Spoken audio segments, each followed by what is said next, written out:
Assalamualaikum, halo kawan-kawan, bertemu lagi dengan tukang gambar. Pada video Draw Story kali ini, aku akan menceritakan sebuah kisah mengerikan yang dialami oleh seorang wanita bernasib malang. Sebut saja namanya Mawar. Kisah ini terjadi pada saat Mawar masih berusia muda. Saat itu usianya sekitar 22 tahun. Mawar sebenarnya adalah seorang gadis desa yang sangat cantik dan juga pintar. Selain itu, ia juga dikenal sangat baik dan juga sopan kepada orang lain. Karena kelebihannya itulah, Mawar seringkali menjadi bahan perbincangan para tetangganya. Namun sebenarnya yang sering diperbincangkan bukan hanya hal baik dari kelebihannya tersebut, melainkan juga sebaliknya. Berbeda dengan warga kota, bagi masyarakat desa, usia 22 tahun untuk seorang wanita bukanlah usia yang lagi muda. Mawar yang memiliki wajah yang cantik dan juga berperilaku baik, harusnya tidak akan sulit bagi Mawar untuk menarik perhatian lawan jenis. Namun anehnya, alih-alih dilamar, bahkan tidak ada satupun pemuda yang mau mendekati Mawar. Hal itulah yang kemudian memunculkan berbagai penilaian negatif dari para tetangganya. Bahkan, beberapa warga berpendapat bahwa Mawar menggunakan ilmu hitam, dan salah satu pantangannya adalah tidak boleh menikah. Seringkali mendengar omongan warga yang membicarakannya, lama-kelamaan, Mawar yang tadinya hanya berusaha sabar dan diam, akhirnya merasa jengah.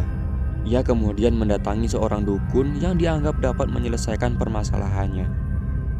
Mawar mendatangi dukun tersebut hingga beberapa kali. Pada awal-awal kedatangannya, sebenarnya tidak ada yang aneh dengan dukun tersebut. Semua nampak normal-normal saja. Hingga pada suatu hari, dukun tersebut berkata kepada Mawar bahwa sebenarnya selama ini auranya tertutup. Hal itulah yang kemudian menyulitkan datangnya jodoh Mawar.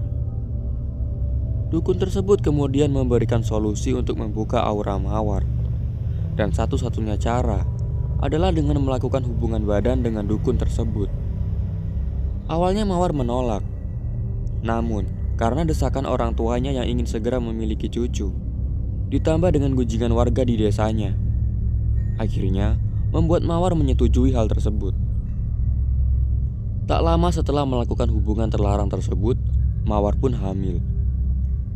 Hal ini justru membuat warga desa semakin seenaknya saja memperlakukan Mawar. Merasa depresi dengan perlakuan para tetangganya, Mawar akhirnya memutuskan untuk mengakhiri hidupnya dengan sang janin yang berada di perutnya.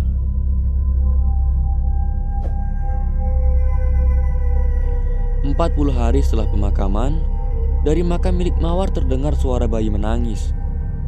Warga yang penasaran pun berbondong-bondong melihat. Alangkah terkejutnya mereka saat sampai di sana.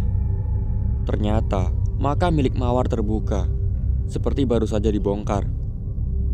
Dan yang lebih menakutkan, tidak ditemukan mayat Mawar dalam makam tersebut. Kejadian itu sontak membuat para warga panik dan ketakutan. Mereka takut kalau arwah Mawar akan datang mengganggu mereka. Dan benar saja, beberapa hari setelah kejadian tersebut, salah satu warga, yaitu Darsono, bersaksi pernah diganggu oleh hantu Mawar. Saat itu, ia sedang dalam perjalanan pulang dari warung kopi. Ia mengaku melihat gulungan putih di antara gorong-gorong. Awalnya Darsono kira itu adalah pelepah pisang. Namun saat didekati, gulungan tersebut bergerak dan mengeluarkan suara aneh. Gangguan tidak berhenti sampai di situ saja. Saat Darsono berlari menjauh dari sana, ia mendengar suara tangisan bayi di antara semak-semak. Perlahan, ia menyusuri suara tersebut. Dan betapa terkejutnya Darsono saat ia menyadari bahwa suara tersebut ternyata berasal dari sesosok kuntilanak yang tengah menggendong bayi penuh dengan darah. Karena merasa ketakutan, akhirnya Darsono pun pingsan tak sadarkan diri.